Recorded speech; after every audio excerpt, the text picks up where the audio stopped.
Tonight's headlines: how soon the war, U.S. ready to declare Iraqi violation, White House signals war not imminent, but CBS learns troops will soon move into position. Lot vows a fight to the end. Also tonight, hold the phone. The government's ready to help you stop those annoying telemarketing calls. A test that can determine a woman's cancer risk. So why aren't more women taking it? And a story with a nightmare beginning and a fairy tale ending.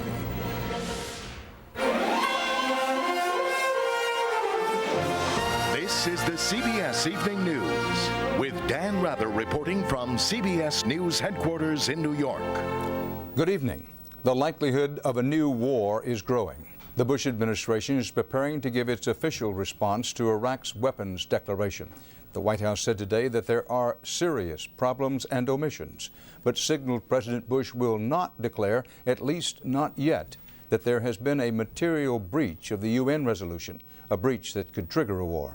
Secretary of State Colin Powell will deliver the U.S. response tomorrow after the chief UN arms inspector gives the Security Council his assessment of the Iraqi declaration. CBS's Bill Plant is live at the White House. Bill?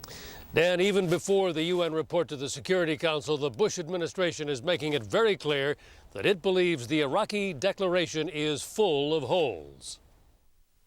Our analysis of the Iraqi declaration shows problems with the declaration, gaps, omissions, and all of this is troublesome.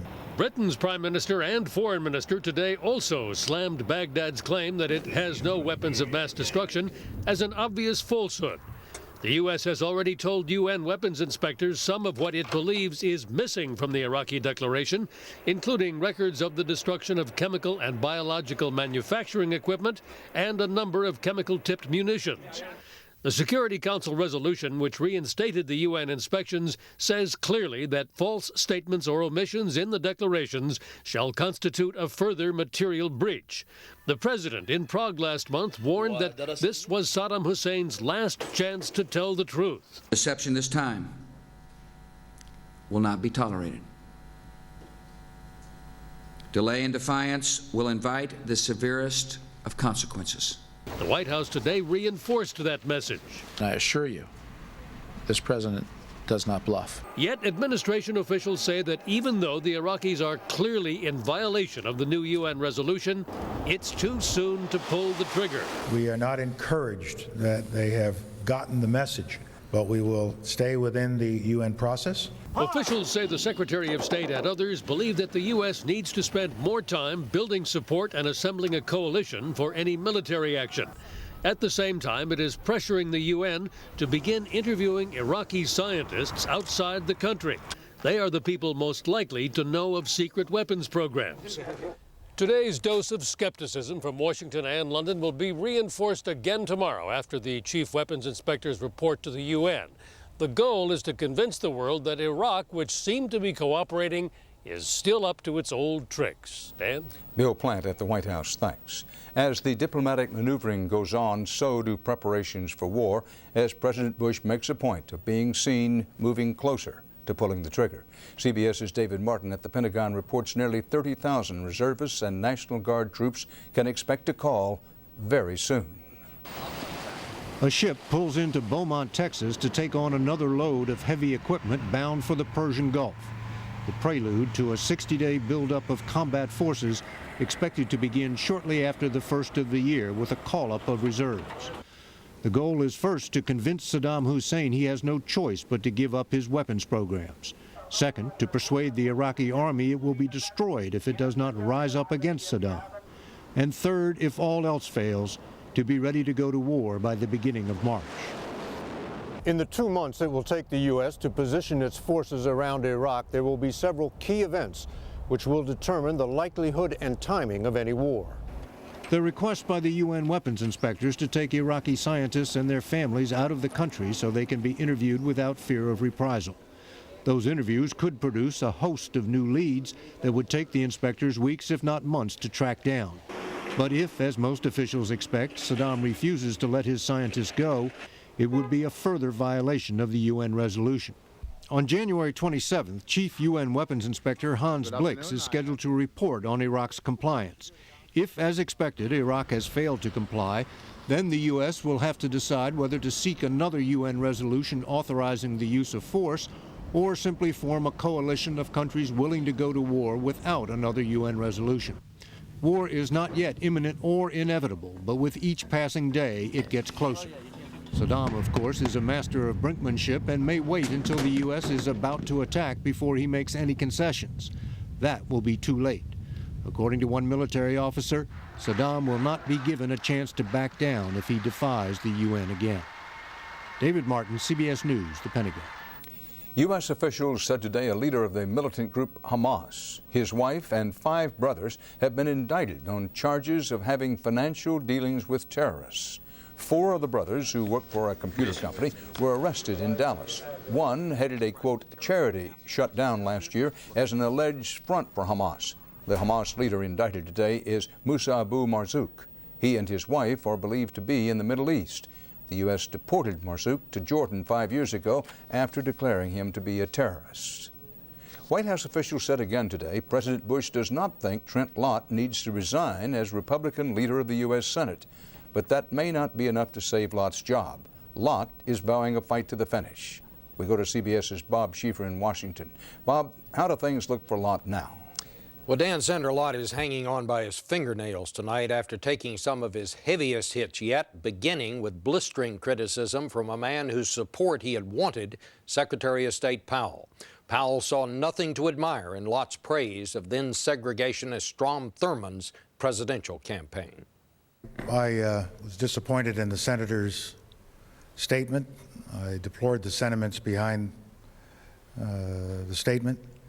There was nothing about the 1948 election or the Dixiecrat agenda that should have been acceptable in any way to any American at that time or any American now. Then J.C. Watts, the African-American Republican who's been defending Lott, revealed he's now told the senator fighting to keep the job as leader is just not worth it.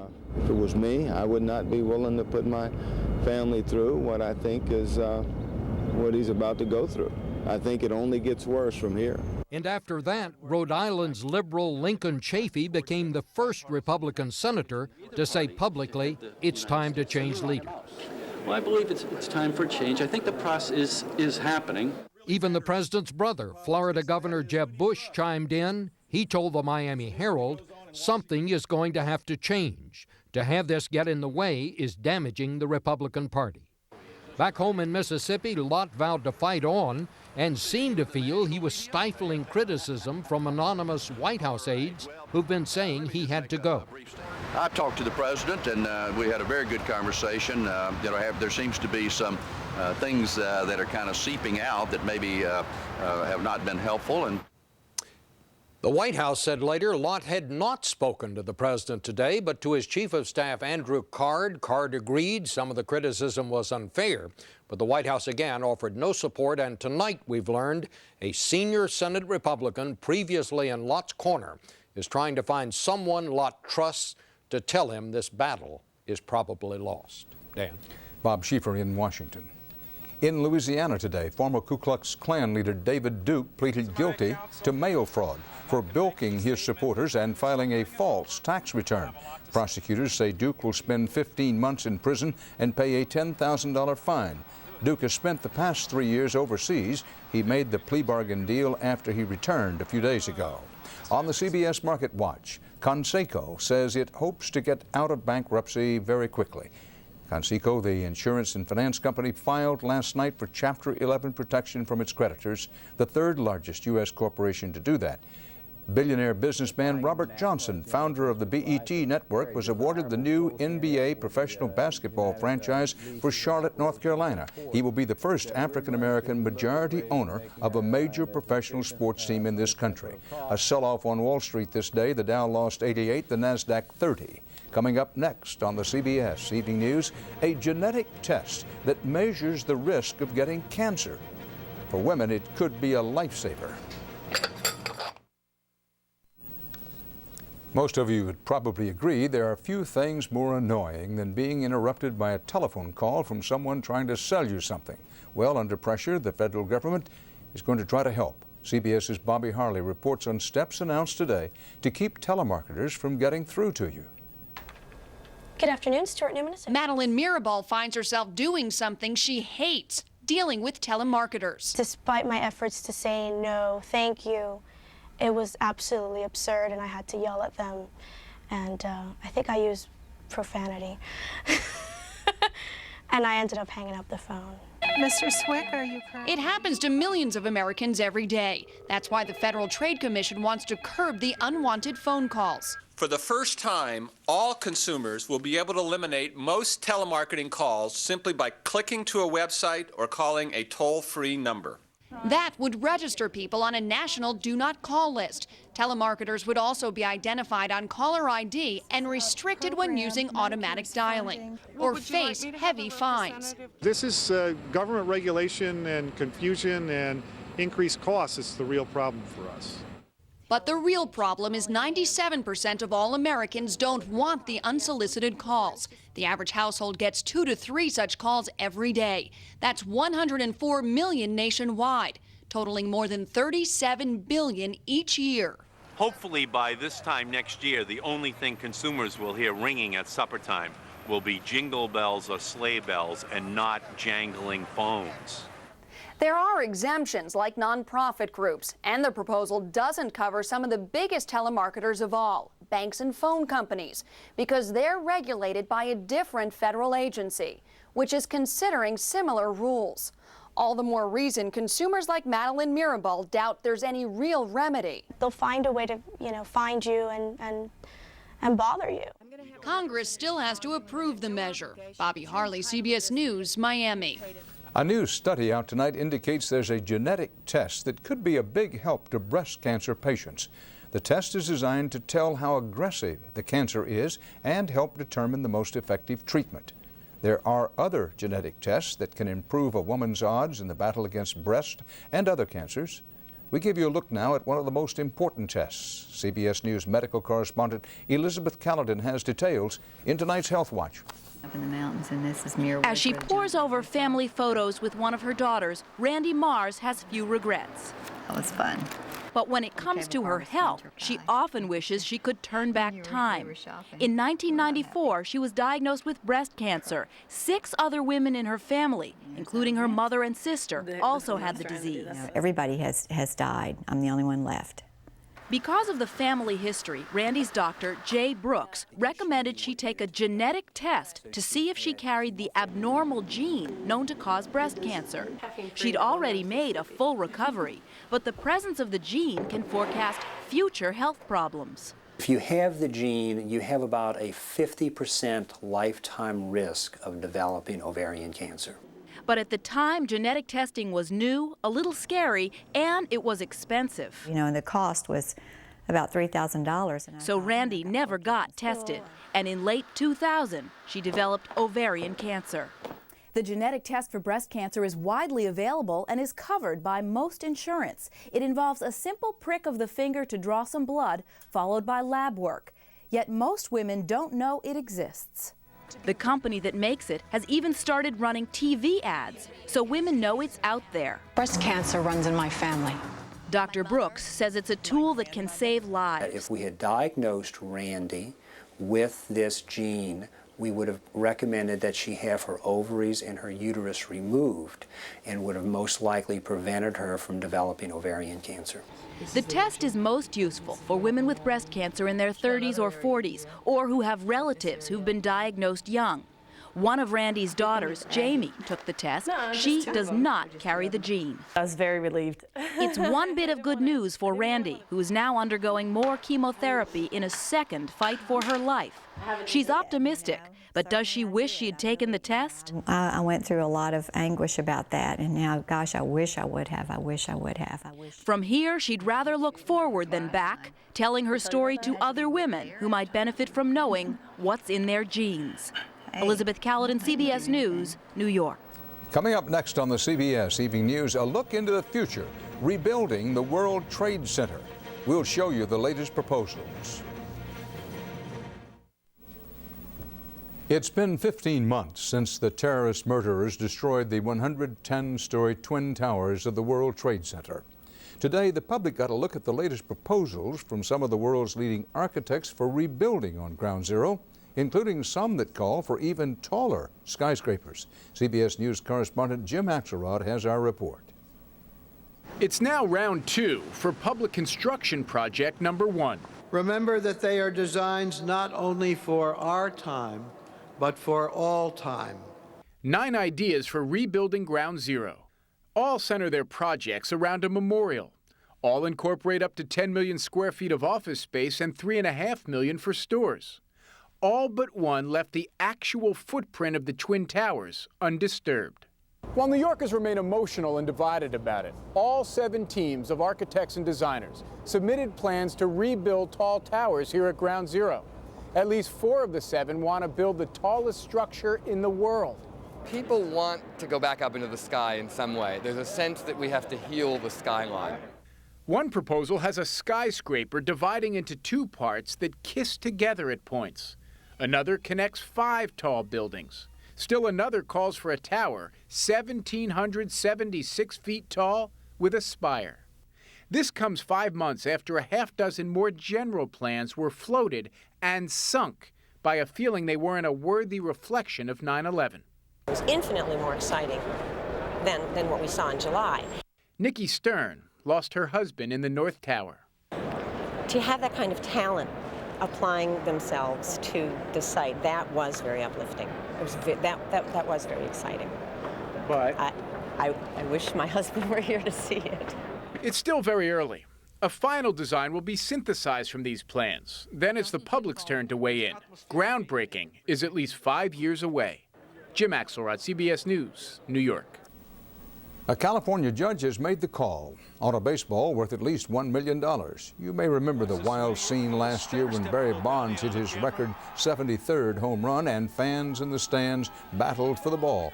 2 fans claimed ownership. Today, the judge told Alex Popov and Patrick Ayase to sell the historic ball and split the money, ruling neither had established outright possession. Just ahead on the CBS Evening News, one little girl's incredible, unlikely ride to Nutcracker stardom. The dream world of the Nutcracker Ballet is as much a part of Christmas time as tree lightings and candy canes. In our final story tonight, CBS's John Blackstone tells you about one young Nutcracker star whose life has been more unbelievable than anything in the ballet.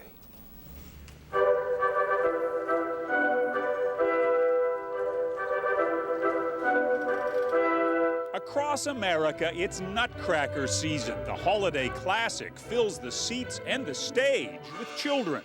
And there's no more sought-after role for a budding ballerina than that of Clara, the little girl carried away to a land of magic. It's every girl's dream that does a Nutcracker. You want to be Clara, you want to be the spotlight. 11-year-old Kenna Wright knows better than most about being carried away to a place where wishes come true. Oh, she's beautiful. She was brought to America at 1 year old, an orphan from Ethiopia. She was found in the streets at birth in Ethiopia and taken to the orphanage. Kenna was born in 1991 when Ethiopia was seized by both a devastating famine and a brutal civil war.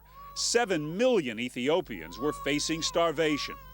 But Kenna's life was transformed when she came to California, adopted by Mary Wright in Sacramento. I was terrified. I was so nervous. I had never even changed a diaper before, so. It was something that God had planned. He made me for a special reason. He made me so I could be in Ethiopia, then get adopted to loving parents. Mary and Kenna's dad, Pepper Vaughn, run a dance studio in Sacramento. By the time Kenna was 2, she was dancing.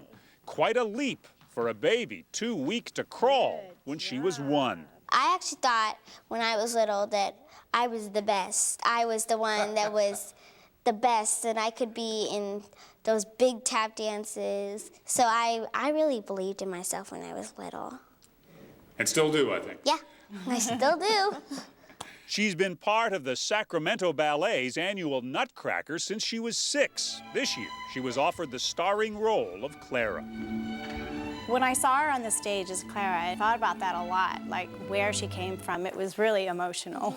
Of course, just mega proud dad, you know, I mean, ear to ear, grinning, you know. In this season of wishes when children's dreams come true, sometimes even the most beautiful make-believe can't match the magic of real life. So good. John Blackstone, CBS News, Sacramento. Great. In this season of wishes, what's next? Well, among other things, 60 Minutes 2. Here's Vicki Mabry.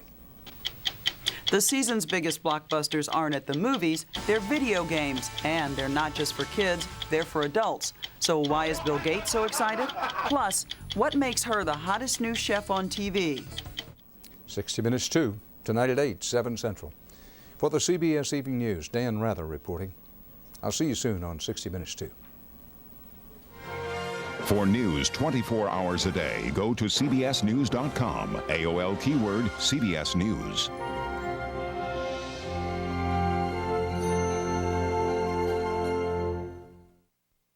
Should you trust credit counseling? The story tomorrow. Experience CBS News.